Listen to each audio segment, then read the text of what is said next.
There is a specific category of threat that naval commanders think about differently from all others, not because it is necessarily the most likely threat in a given operating environment. It often is not, but because of what it represents at the level of political intent. A fast attack boat in the Strait of Hormuz is a harassment tool. A submarine stalking a destroyer is an intelligence operation with escalation potential. But a ballistic missile launched from a shore installation against a moving warship at sea is something categorically different. It is a statement. It says, we have decided that the rules of engagement that have governed naval confrontation in this region for decades no longer apply in the way they did before this moment. It says, we are prepared to accept the consequences of this action. And it says, we believe we can hit you. Iran's ballistic missile program is the most advanced in the Middle East and one of the most capable in the world outside the major nuclear powers. The Shahab family, the Kheibar variants, and most significantly, the Kheibar Shekan, the Castle Breaker, a solid fuel medium-range ballistic missile with a maneuvering re-entry vehicle that makes terminal phase intercept considerably more challenging than older ballistic missile profiles, represent a capability that Iran has invested in for 4 decades with the specific strategic objective of creating a deterrent that makes American naval power projection in the Gulf region costly enough to be worth reconsidering. The Kheibar Shekan is not a weapon designed for use against fixed installations. Its maneuvering re-entry vehicle, its CEP, circular error probable, and the targeting architecture that Iran has developed around its ballistic missile force are oriented toward a mobile target set. The most valuable mobile target in the Arabian Sea at any given moment is an American aircraft carrier. The targeting of a moving naval vessel with a ballistic missile is one of the most technically demanding problems in modern warfare. The missile's flight time, even for a medium-range system, is measured in minutes. During those minutes, the target is moving.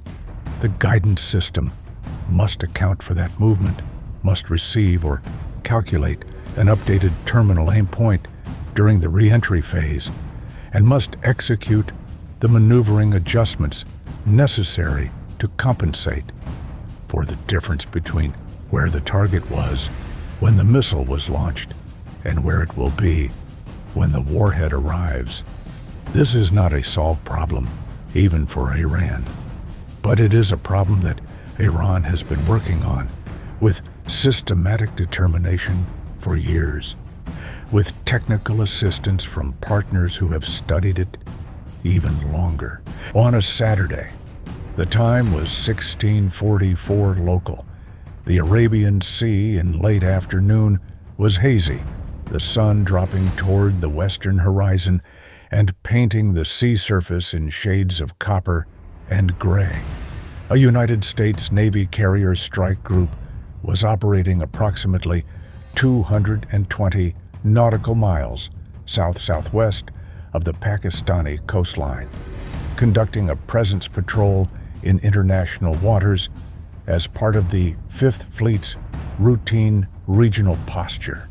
The carrier's flight operations cycle had just completed its afternoon launch, and the recovery cycle was 40 minutes away, a period in which a portion of the air wing was airborne and a portion was on deck being serviced.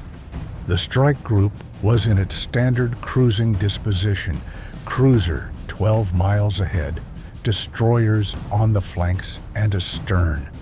The geometry of routine that makes the tactical picture legible to anyone watching. Someone was watching. The intelligence picture that had been building since 1400 was specific about one thing and ambiguous about several others. It was specific about the activity at the Shahid Bahonar missile installation complex near Bandar Abbas, a facility that imagery analysts had been monitoring for the past 72 hours, as its launch preparation activity shifted from a baseline consistent with exercise operations to a profile that required a different assessment. Transporter erector launchers had moved from their hardened shelters to prepared launch positions. A pattern of electronic emissions associated with the fire control and targeting network had emerged that was inconsistent with a training event. And the OTH radar installation at Bushehr had shifted its search pattern, the beam orientation moving to cover the Arabian Sea operating area, where the carrier strike group had been conducting operations for the past 8 days. The ambiguity was about timing and intent. The intelligence assessment at 1400 had offered a probability window for a launch. Not a certainty, not a confirmed decision, but an assessment that a launch was possible within a 2 to 6 hour window if the preparation activity continued on its current trajectory. That window had now been open for 2 hours and 44 minutes. Nothing had been launched, but nothing had stood down either. In the Combat Information Center, the watch had been at heightened readiness since the 1400 brief. The captain had reviewed the intelligence summary, consulted with the strike group's intelligence officer, and made 3 decisions. The strike group's course was altered to open range from the assessed launch corridor. The Aegis combat system on both the cruiser and the lead destroyer was placed in full air defense configuration with the AN/SPY-1 running in its highest sensitivity mode. And a request had been submitted through Navy channels for additional overhead collection resources against the Shahid Bahonar complex, a request that had been approved and had produced an updated imagery pass at 1530 showing the TELs still in their launch positions. The strike group was also not alone. An E-2D Hawkeye had been airborne since 1300, positioned to the northeast to maximize its radar coverage of the Iranian coast. A P-8 Poseidon was conducting a collection orbit 200 miles to the north, and the Missile Defense Agency's SBIRS, space-based infrared system, was doing what it did continuously, watching every point on Earth's surface for the thermal bloom of a missile launch, the infrared signature that is detectable from space within seconds of ignition, and that provides the earliest possible warning of a ballistic missile launch to any system networked into the SBIRS architecture. The SBIRS alert came at 1647, not one signature. Three launch events in rapid succession from the coordinates of the Shahid Bahonar complex. The alert was transmitted to the Aegis combat systems on the cruiser and the lead destroyer within 4 seconds of detection. 4 seconds from the moment Iranian missiles left their launchers to the moment that American fire control systems received the notification, began their track initialization, and started building the intercept solutions that would determine what happened in the next 8 minutes. 8 minutes. That was the assessed time of flight for a Kheibar Shekan variant on a trajectory to the strike group's current position, allowing for the maneuvering re-entry profile that made the terminal phase geometry uncertain until the warhead was descending through the atmosphere. In the CIC, the ballistic missile defense track appeared on the tactical display simultaneously with the SBIRS alert. The watch officer did not need to be told what it meant. He was already on the circuit. Captain, CIC. SBIRS alert. 3 ballistic missile launches assessed Bandar Abbas complex. Time of flight estimate 8 minutes. BMD tracks initializing. The captain was in the CIC in 90 seconds. She had been in the combat systems room reviewing the Aegis software update schedule when the alert came through, close enough that she arrived before the second sweep of the SPY-1D had added additional tracking data to the launch signatures. She looked at the BMD tracks on the display. 3 tracks, ascending, their computed trajectories converging on a probability ellipse that encompassed the carrier strike group's current position. The geometry was real. The tracks were real. The missiles were in the air. Aegis status, she said. Cruiser is in BMD mode, ma'am. SM-3 solutions are computing. Lead destroyer is tracking. SM-3 available. We have intercept opportunities starting at approximately T plus 4 minutes. 4 minutes until the first intercept window. 4 minutes of ballistic arc above the atmosphere before the warheads began their re-entry phase and the maneuvering profiles that made them harder to kill. The Standard Missile 3 Block 2A, the SM-3 that had been aboard the cruiser and the lead destroyer for exactly this contingency, was designed to intercept ballistic missiles above the atmosphere in the exo-atmospheric mid-course phase where the trajectory was predictable and the warhead was still following ballistic physics before any terminal maneuvering began. Mid-course intercept was the highest probability layer. The SM-3 had to find the warhead in space and collide with it, a kinetic intercept that required the guidance system to solve a geometry problem that would challenge any mathematician and that Aegis's SPY-1D radar, computing architecture, and fire control network accomplished in the seconds between track initialization and launch. Authorize the engagement, the captain said. Standard engagement procedures document every step. The authorization was transmitted to the cruiser's combat systems officer at 16:48:31. The cruiser's SM-3 Block 2A was launched at 16:48:44.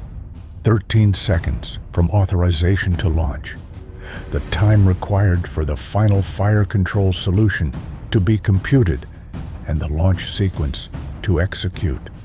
The SM-3's exhaust plume was visible from the carrier's bridge, a column of white smoke rising rapidly from the cruiser's position 12 miles ahead, climbing at an angle that carried it northeast toward the computed intercept point above the atmosphere. The second SM-3 from the lead destroyer launched at 16:49:02, a second track, slightly different intercept geometry, targeting a different one of the 3 inbound warheads. The Aegis BMD architecture was designed for exactly this salvo engagement, multiple interceptors against multiple threats, each assigned by the fire control system's threat prioritization algorithm to maximize the probability of kill across the entire threat set. In the CIC, the BMD tracks were updated every radar sweep. Every 3 seconds, the display showing the ascending Iranian warheads and the ascending American interceptors The geometry of the intercept problem, visible in the converging track lines that the tactical display drew automatically. 8 minutes of flight time compressed on the display into lines of position and velocity that would either intersect above the atmosphere or not.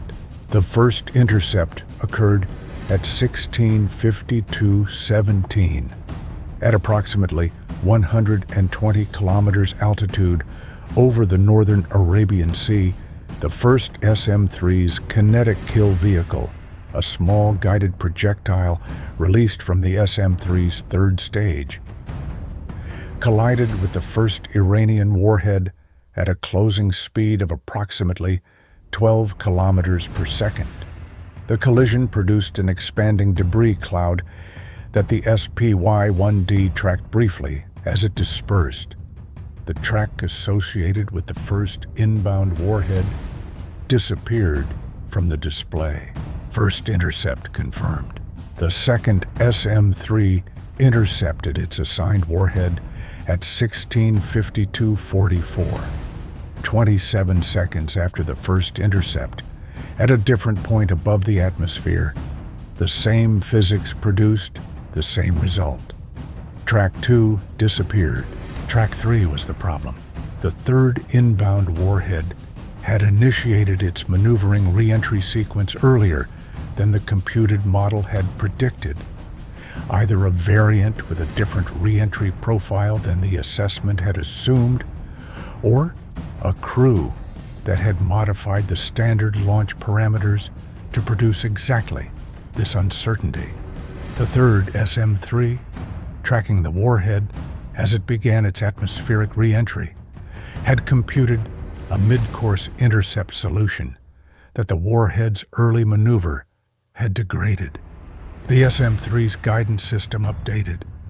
The kill vehicle adjusted, but the geometry had changed, and the uncertainty in the terminal guidance calculation had increased.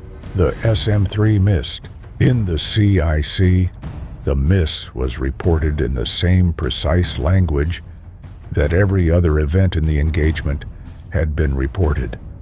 Track 3, intercept miss. Warhead in re-entry phase. CIWS and SM-6 available. Track 3 was now in the re-entry phase, descending, maneuvering the Kheibar Shekan's re-entry vehicle, executing the lateral adjustments that its guidance system was commanding based on the terminal targeting update it was receiving. The SM-6, the extended-range active guidance surface-to-air missile that provided the terminal layer of the Aegis BMD architecture, was launched at 16:53:19 from the lead destroyer. The SM-6, unlike the SM-3, operated within the atmosphere, its radar seeker providing terminal guidance against the descending warhead in a high-speed, high-G engagement envelope that pushed the limits of the missile's maneuverability. The carrier was altering course at maximum rudder, increasing speed to flank, attempting to move the hull away from the probability ellipse that the warhead's computed impact point was converging on. Every knot of speed, every degree of heading change put more distance between the carrier and the point in the ocean where the warhead's guidance was currently aimed. The carrier was a large ship. Changing course and speed took time, and the time available was measured in seconds. But even a partial course alteration changed the terminal geometry. The SM-6 intercepted Track 3 at 16:53:41, an endo-atmospheric intercept inside the atmosphere at an altitude of approximately 18 kilometers above the Arabian Sea. The warhead's proximity fuse detonated on the SM-6's approach, producing a blast that fragmented both the missile and the warhead. Fragments of both descended into the ocean 12 nautical miles from the carrier's current position. Third intercept confirmed. In the CIC, the BMD track display showed 3 extinguished tracks, where 3 had ascended 4 minutes earlier. The threat was gone. The sky above the strike group was empty of inbound objects. The SPY-1D was showing a clean picture in every sector. The captain stood at the display for a long moment after the 3rd intercept was confirmed. She was doing the arithmetic, the 3 SM-3s, the 1 SM-6, the intercept geometry, the miss on track 3, and the SM-6 recovery, the course alteration that had moved the carrier away from the impact probability ellipse. The arithmetic was what it was. 2 intercepts at mid-course, 1 miss at mid-course, followed by a terminal intercept. 3 warheads, 3 kills. The strike group was intact. She looked at the BMD coordinator, a full reconstruction. I want every SPY-1D radar track from SBIRS alert to final intercept. Every fire control solution, every SM-3 and SM-6 launch timestamp, the miss parameters on track 3, the SM-6 engagement geometry. The track 3 miss analysis goes to the Missile Defense Agency within 2 hours. I want their analysts looking at the re-entry profile deviation immediately. If that is a modified variant, every BMD ship in this theater needs to know the new parameters before the next watch. She turned to the communications officer. Transmit to 5th Fleet, NavCent, and CENTCOM. Strike group engaged 3 ballistic missile launches from Iranian territory. 2 SM-3 mid-course intercepts, 1 terminal SM-6 intercept. No damage to any strike group vessel. All 3 warheads destroyed. Awaiting further orders. She paused. And transmit to state. They are going to need to make some phone calls. She left the CIC at 17:04, 20 minutes after the SBIRS alert had arrived. 20 minutes from launch detection to confirmed destruction of 3 warheads over the Arabian Sea.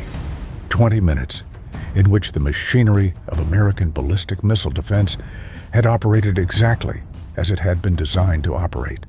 SBIRS detection, Aegis track initialization, SM-3 mid-course intercept, SM-6 terminal backup, and the continuous calm professionalism of a crew that had trained for this event and executed it correctly under conditions that no training scenario can fully replicate. What had occurred in the Arabian Sea on this Saturday afternoon was an act of war. Iran had launched ballistic missiles at a United States Navy carrier strike group. That was the political and legal reality, and its consequences would unfold over the subsequent days and weeks in diplomatic, intelligence, and potentially military channels that were not the province of a carrier captain's decision-making. The carrier captain's province was the technical and tactical conduct of the engagement itself. In that province, on this afternoon, the system had worked. But the fact that the system had worked did not mean the system was perfect. Track 3's early maneuver, the SM-3 miss, the SM-6 recovery. These were data points that the Missile Defense Agency and Pacific Fleet and every naval analyst with access to the engagement record would study for months. The Kheibar Shekan's re-entry profile deviation was not random. It was either a variant that had been introduced specifically to defeat the computed intercept model, or a crew modification that had produced the same effect. Either way, it was knowledge that had to be incorporated into the next generation of intercept solutions, into the training that BMD crews received before their next deployment, into the threat models that Aegis software engineers used when updating the fire control algorithms. Modern ballistic missile defense is not a system that succeeds because it is perfect. It succeeds because it is continuously improved by the data that real engagements produce. Data that is more valuable and more sobering than any simulation can generate. The Track 3 miss was a failure and a lesson simultaneously. The SM-6 recovery was a success built on the foundation of the miss. Both were essential data points in the permanent, iterative process of staying ahead of an adversary that is also learning, also adjusting, also incorporating the lessons of each engagement into the next version of its weapons. 3 warheads had been launched at an American carrier. 3 warheads had been destroyed above the Arabian Sea. The carrier was intact, its crew was safe, and its flight operations resumed at 18:15 as scheduled, the afternoon recovery cycle completing, the evening launch cycle beginning, the rhythm of carrier aviation continuing in international waters, where American warships had operated for 8 decades and would continue to operate for the foreseeable future. The Arabian Sea does not belong to Iran. The airspace above it, even temporarily occupied by Iranian ballistic warheads, does not belong to Iran. And the carrier strike group that operates in those waters, with the defensive architecture that had just demonstrated its capability across 20 minutes of the most demanding air defense engagement in Fifth Fleet's recent operational history, was not going anywhere. The lesson of this Saturday afternoon was not that Iran could not hit American carriers. Iran had tried. Iran had launched 3 of its most capable ballistic missiles at the most powerful naval platform in the world, with a targeting solution built on a surveillance architecture that had been under development for years. The lesson was what happened to those missiles. They were found in space, tracked through their flight paths, and destroyed before they reached their target by a system that had been designed, tested, refined, and crewed by people who took the threat seriously enough to be ready when it arrived. That readiness has a name. It is called deterrence. And on this afternoon, in the Arabian Sea, it had been demonstrated at the speed of an SM-3 closing on a ballistic warhead at 12 kilometers per second.